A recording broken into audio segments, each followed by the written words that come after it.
What's up, guys? We got UFC Kansas City, Prates versus Garry, full card recap. And this week's card was absolutely fantastic. There was a lot of finishes, from submissions to decisions to even some knockouts that I did not see coming. So we're going to go ahead and jump right into it with the first battle of the night being Chelsea Chandler versus Joselyne Edwards. And I had Joselyne Edwards, but I thought that she was going to win via decision, not via technical knockout. She ends up going in there against a prospect in Chelsea Chandler and ends up delivering early. She was able to apply that pace and pressure that she normally puts on her opponents and really just wear and tear on Chelsea Chandler. Really grind her down before ultimately finishing her with a nasty left hook up against the fence, sitting her down and finishing it up with some nice ground and pound to ultimately get the first round technical knockout over a prospect in Chelsea Chandler. Joselyne Edwards looked phenomenal. I mean, with that UFC experience, she really showed that she was the better fighter, really put the pause on Chelsea Chandler early, and ends up finishing it with the technical knockout in the first round. Very, very impressive for the side of Joselyne Edwards. I really thought she was going to get it done via decision, but goes out there and ends it early via technical knockout over Chelsea Chandler. And let's go ahead and run it to the next fight on this card in Timmy Cuamba versus Roberto Romero. And I had Roberto Romero to beat Timmy Cuamba. I thought he was going to be able to either win via decision or via knockout. But boy, was I wrong. Timmy Cuamba went out there and he was able to land some big shots on the feet. And I feel like that's what really was the key factor here. The side of Timmy Cuamba having the heavier hands and landing the more explosive shots on the feet. Roberto Romero was landing the more, was putting on more volume, but his shots really weren't affecting like Timmy Cuamba's were. Those straight shots down the middle from Timmy Cuamba were nasty. Not to mention his ability to string along his shots together were phenomenal. He was able to land a nasty shot in the second round, tag up Roberto Romero, then ultimately follow it up with a flying knee that put Roberto Romero flat out. It was a picture-perfect knee from Timmy Cuamba, and I absolutely slept on Timmy Cuamba. Absolutely slept on him. I thought Roberto Romero was going to be able to piece and pick apart Timmy Cuamba and land some nasty overhands and knock him down possibly, but I was completely wrong. Timmy Cuamba was able to land the nastier shots, the nastier 1-2s down the middle before ultimately stringing along some nasty shots and landing the picture-perfect flying knee up the middle to knock out Roberto Romero in the second round. Timmy Cuamba is nobody you should sleep on. And the dogs were barking for Timmy Cuamba because he was an underdog that absolutely delivered. Which I absolutely slept on him, got it wrong, and ended up paying the price. If you guys rode with Timmy Cuamba, you ended up getting paid with that second round knockout over Roberto Romero. And let's go ahead and run it to the next fight on this card in what was another finish in Jaqueline Amorim versus Polyana Viana. Jaqueline Amorim was able to absolutely destroy Polyana Viana. There was little to none in terms of the striking side of things in this fight. Jaqueline Amorim was able to find the hips, take down Viana early, and was able to garner control time nearly the entire first round. Then the second round comes out, and again, Amorim able to get to the hips, able to take down Polyana Viana with ease. And that's where I knew, oh, it's definitely over. Because Amorim was able to easily get the takedown, was able to easily advance positions, and ultimately ended up locking up that submission for the round 2 rear naked choke submission over a tough, gritty opponent in Polyana Viana. Jaqueline Amorim is nobody to sleep on. Yes, she kind of lacks in the striking department, but she didn't need it. She didn't need it here, obviously. She ends up exploiting the side of Polyana Viana in terms of her inability to grapple and ends up winning via submission in the second round. And I ended up calling that submission. I knew that Jaqueline Amorim was going to win via submission. So if you guys rode with me, we ended up getting paid with that Jaqueline Amorim submission call, seeing as her money line was sitting at a negative 800 to negative 850. You were not getting any value out of that money line. So we ended up locking with that submission call, and she ends up locking in that submission finish over Polyana Viana via rear naked choke in the second round. Great performance for the side of Jaqueline Amorim. Absolutely dominant. But let's go ahead and run it to the next fight. And there's a reason I'm smiling, because this fight was a banger. A banger. A lot of people were siding with the side of Cameron Saaiman because he had that UFC experience, because he's been up against some tough, gritty opponents, Christian Rodriguez and Peyton Talbot. But boy, oh boy, were they wrong. Malcolm Wellmaker, I knew he had some nasty, explosive shots on the feet, not to mention his ability to maneuver was very, very, very good. And he shows it here. He absolutely shows it here.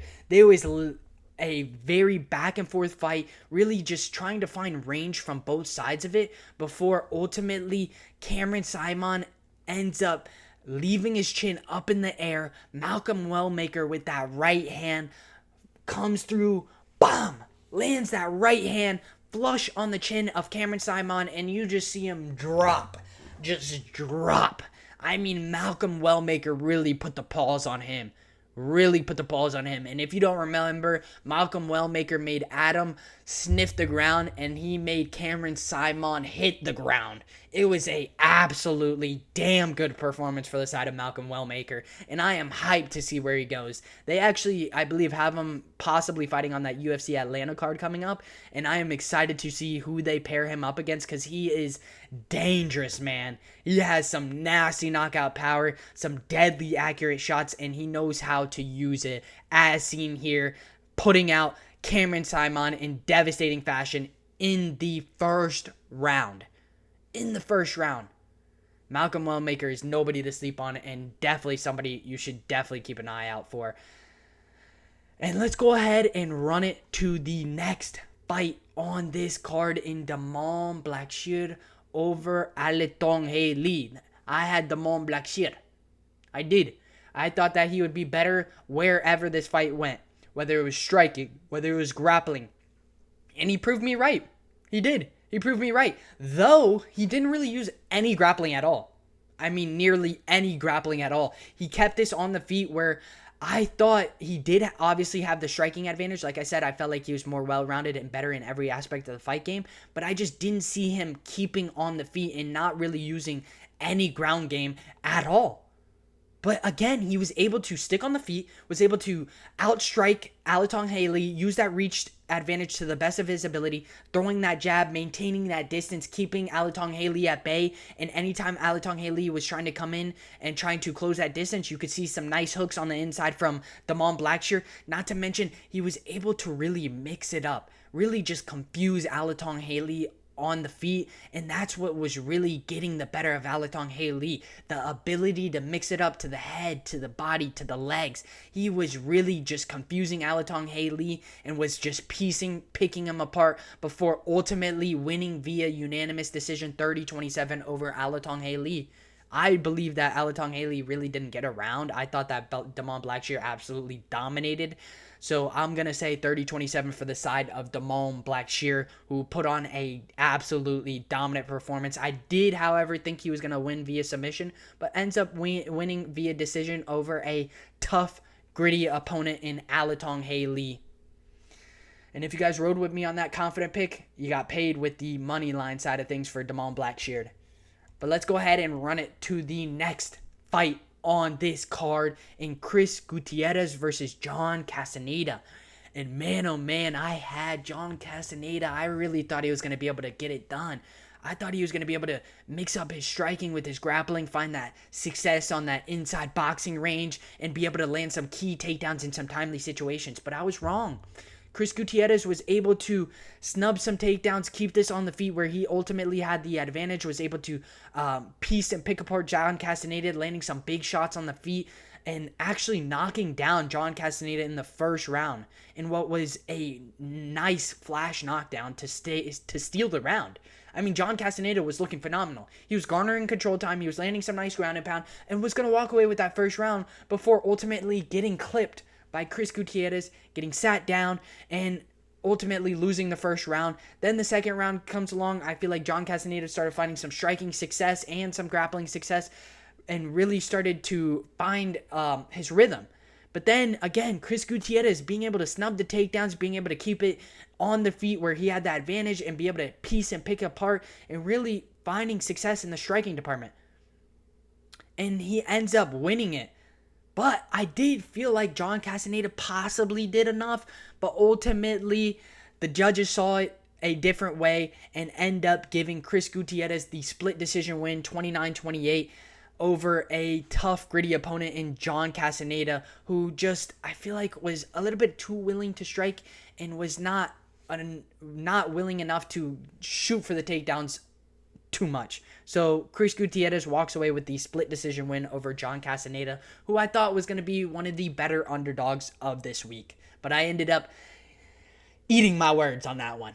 But let's go ahead and run it to the next fight on this card, which was my lock of the week. Evan Elder over Gage Young. I thought he was going to get it done via knockout, but he ends up getting it done via decision. Little did I know that these guys were training partners previously, and I felt like Evan Elder was taking it a little bit easy. Especially in that third round, I feel like he wasn't throwing those haymakers like he used to, and he was just kind of being tactical, to kind of just sticking and poking and not trying to really hurt Gage Young. But either way, he gets it done. He was able to piece, pick apart, really mix up his shots. That was really what was getting the better of Gage Young. Gage Young could not tell what was coming at him because of the fact that Evan Elder was throwing to the midsection, throwing to the calves, throwing to the head. He was mixing it up everywhere on the body on Gage Young, and Gage Young had no answer for it, was not able to adapt and overcome. He ended up getting picked apart, outstruck, outdogged by a Evan Elder who was a previous training partner of his, and ends up losing via unanimous decision. Evan Elder walks away with the W and wins via decision 30-27 over Gage Young. I was really hoping for that knockout. I really was. But I feel like in that third round, you could see a little bit more hesitation from Evan Elder. He wasn't really trying to hurt Gage Young. I feel like he was mainly just trying to stick and poke and just try and get the win because he knew he was already up 2-0 and was already getting the better of Gage Young. Either way, the money line hits for the side of Evan Elder. He walks away with the unanimous decision 30-27 over a tough prospect in Gage Young. And the lock of the week hits again. Let's go ahead and run it to the next fight on this card in Matt Schnell versus Jimmy Flick. And man, oh man, Jimmy Flick had me worried. He did. After the first round, he was able to land that takedown, was able to garner control time, was able to land some nice ground and pound, and was able to get the better of Matt Schnell in that first round. But then second round, there was a little bit of a turn in tides. You could see Matt Schnell start finding some success in the grappling, start finding some success in the striking, start mixing them together. And ultimately, there was moments where Matt Schnell ended up on top of Jimmy Flick and was landing some nice ground and pound and was really tagging him up. Then third round comes. Again, Matt Schnell had me worried. Jimmy Flick ends up on top of Matt Schnell, and you can see Jimmy Flick landing some nice ground and pound, but eventually Matt Schnell was able to out-transition Jimmy Flick, end up on top of Jimmy Flick, ends up landing some nasty ground and pound on Jimmy Flick, and was getting the better of him. He was able to outstrike him and even out-grapple him in some key moments and land more damage than him. I feel like that was a key factor. I feel like Matt Schnell was able to overcome early adversity and was able to outdog, outstrike, and even outgrapple Jimmy Flick in moments and get the better of him. Which a lot of people were on the side of Jimmy Flick, but Jimmy Flick is a one-dimensional fighter that just relies too much on his grappling and got exposed by somebody a little bit more well-rounded, and ends up losing via unanimous decision. A great showing for the side of Matt Schnell. Overcame that early adversity and ends up winning via unanimous decision 29-28 over Jimmy Flick, who is just so one-dimensional and relies solely on his grappling to get the better of his opponents. But that does not work here against Matt Schnell, who gets the decision victory. And let's go ahead and run it to the next fight on this card, in which is the main card opener between Ikram Aliskerov and Andre Muniz. And this went exactly as planned. I mean, this went exactly as planned. To a T, I knew that Andre Muniz was somebody that lacked in the striking department and ultimately relied on his grappling to get the better of his opponents, similar to Jimmy Flick. They both lack with their stand-up game, and here you're giving him somebody who is a very well-rounded machine in Ikram Aliskerov, who absolutely handled business, was absolutely outstriking, piecing, and picking apart Andre Muniz before knocking him clean out. I mean, it was a nasty left hand that rocked Andre Muniz up against the fence, and then you see Ikram Aliskerov land some nasty ground and pound to finish it via technical knockout. My apologies, not knockout, via technical knockout. It was a beautiful showing from Ikram Aliskerov, and one that I absolutely saw coming from a mile away. I had Ikram Aliskerov via knockout sitting at that negative 200 as a confident pick. I knew that Andre Muniz lacked in that stand-up game, and it showed here. Ikram Aliskerov was able to pick him apart, get him up against that fence, really wear on him, and land that nasty left hand, dropping him and finishing it up with some nasty ground and pound to deliver a great finish for the side of Ikram Aliskerov. I mean, I think that Ikram Aliskerov has a lot of skill and a lot of talent. He just got pushed up too far in that Robert Whittaker fight, and now they dropped him down, gave him somebody that he could absolutely handle, and he absolutely handled business, getting that technical knockout via first round finish. Let's go. Ikram Aliskerov is that dog. And let's go ahead and run it to the next fight on this card. I mean, dude, you see how many finishes there are, and all these fights were phenomenal. And we're getting to another phenomenal fight in Randy Brown versus Nicolas Dalby. This was one of the best fights of the night, for sure. For sure. First round, Randy Brown was finding some success with the striking. He was picking apart Nicolas Dalby, and was honestly looking like he was going to take round one before Nicolas Dalby landed an overhand and knocked down Randy Brown. I believe it was an overhand right that knocked down Randy Brown and ended up stealing the round due to the fact that he knocked him down. And it was a beautiful showing from Nicolas Dalby. I was like, oh, wow. Nicolas Dalby, I knew with that pressure and pace, if he could turn it into that brawl, he could possibly win. But I thought that Randy Brown would be able to tactically stay at that distance and tactically find those inside shots, which he did. He did. Yes, Nicolas Dalby landed that overhand right, knocked him down in that first round, and got the first round. But let's see what happened in the second round. Randy Brown stuck to his guns.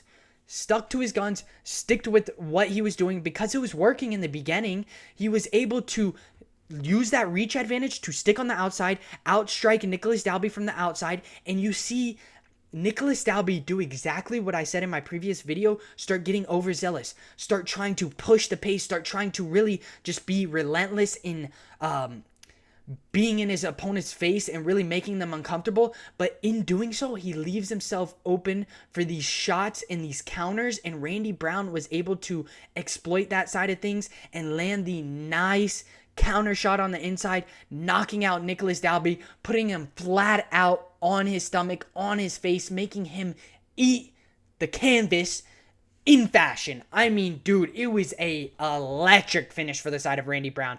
After getting knocked down, facing that early adversity, to coming back in the second round and absolutely knocking out Nicolas Dalby in one of the nastiest knockouts we've seen in a minute. In a minute. Randy Brown is somebody you should never doubt. Never, ever doubt Randy Brown again. I mean, there's no other way to put it. Randy Brown is a dog. You should definitely be tuning into his fights. He is a prospect with some insane potential, and I'm excited to see who they match him up with next. So let's go ahead and run it to the next fight on this card in what was my underdog pick in Abus Magomedov beating Michel Pereira. Though I will say, I'm not going to sugarcoat this, Michel Pereira looked awful. He did not look himself. He did not look energetic like he normally does. If you go back and look at any one of his fights, he comes out, he looks absolutely energetic. He's hyped, and he's smiling, and he's just honestly a very electric individual. But you did not see that in this fight. I don't know what was going on. I don't know if there was anything that happened behind the scenes. We have not heard any word as to that. I know a lot of fans were saying that he just did not look himself, which he did not. He looked very dull. He looked very flat, and he just did not look like he was in the fight one bit. He looked like he was on complete and utter autopilot mode the entire 3 rounds, in which Abus Magomedov was easily able to outstrike, piece, and pick apart and get the better of Michel Pereira throughout the entire 3 rounds. Throughout the entire 3 rounds. It was a great win for the side of Abus Magomedov. Don't get me wrong. I had him as an underdog pick, but I was really hyped on this fight. I thought it was going to be electric, especially that first round. But honestly, I don't know what happened with Michel Pereira. He looked awful. He did not look himself.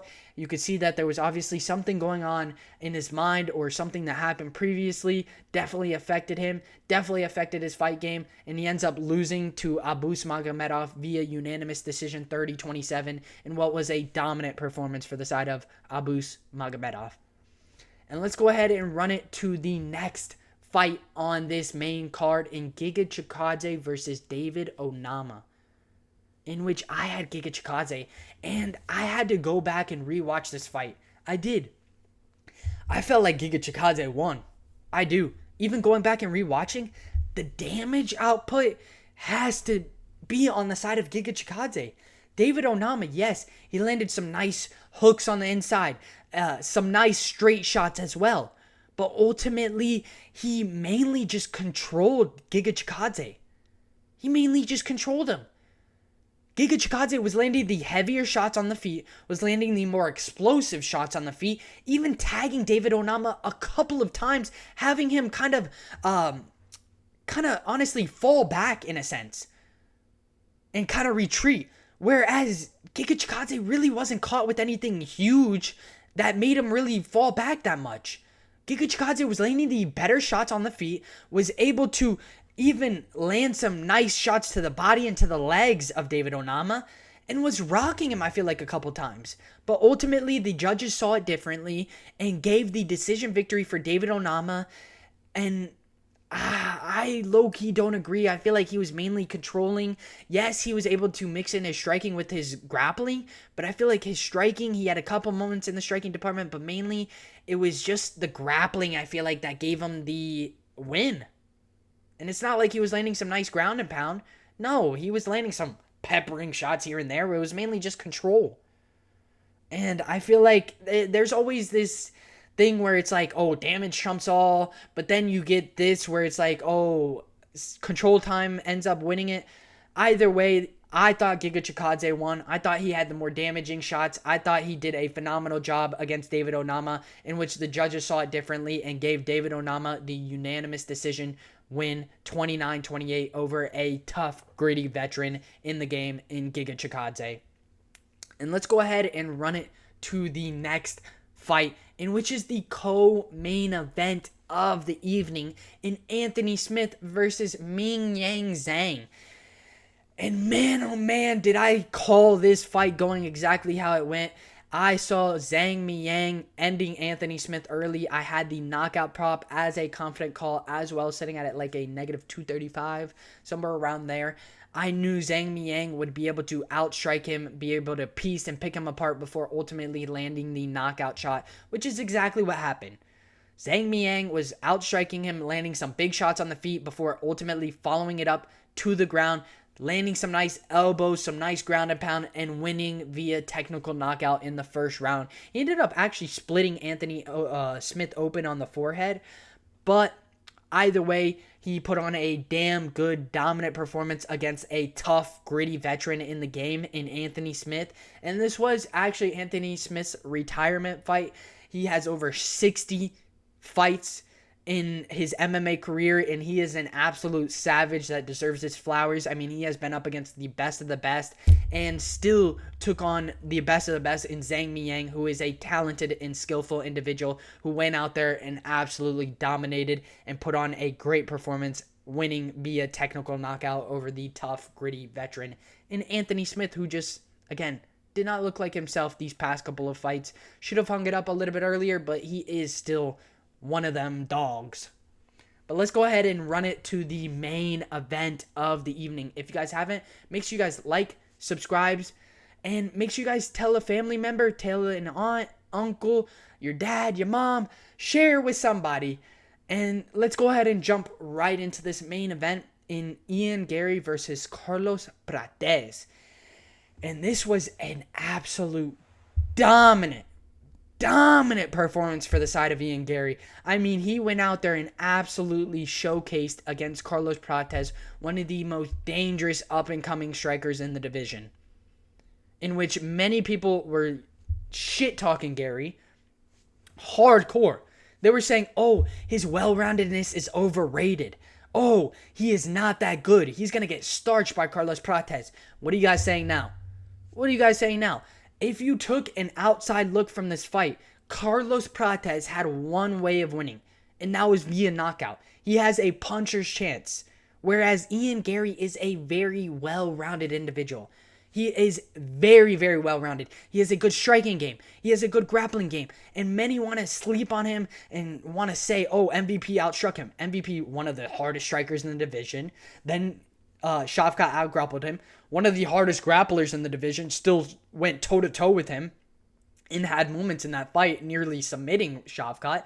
And I feel like so many people were just shitting on Garry, and now they're seeing it smack him right back in the face, because Ian Garry is one of them dudes. He is a very well-rounded individual that went out there and absolutely put on a striking showcase against one of the best strikers in the division, picking and piecing him apart and staying away from those big shots of Carlos Prates nearly the entire fight until the 5th round. His ability to maneuver is slept on. His head movement is slept on. He was able to outstrike, piece, and pick apart Carlos Prates, staying away from those big shots and really just getting the better of him throughout the entire 4 rounds. Yes, the last round, Carlos Prates almost finished him and had Garry fighting for his life and running for his life. But ultimately, that is the only time Carlos Prates looked good in the entire fight. He never landed any big shots throughout the entire 4 rounds. He wasn't able to close that distance, even though he really didn't need to because he had the reach advantage. But he just wasn't really able to find the shots on Ian Garry, who is just honestly a better fighter. And it showed here in these win via unanimous decision, 48-47 over Carlos Prates. A damn good performance for the side of Ian Garry, and I am hyped to see him fight for the belt shortly, hopefully, because he is somebody that is very well-rounded, that knows how to adapt in the middle of a fight, as seen in multiple of his fights. And I feel like that is also something that people sleep on, in which Ian Garry makes them pay and shows up, shows out, and delivers a dominant performance over Carlos Prates, one of the best strikers in the division. So if you guys had him, you guys got paid for the side of Ian Garry. But if you guys didn't, you end up taking the loss and losing some money. But again, if you guys haven't, make sure you guys like, subscribe, and let me know what you guys think of the video in the comments. And I'll catch you guys in the next one. Peace.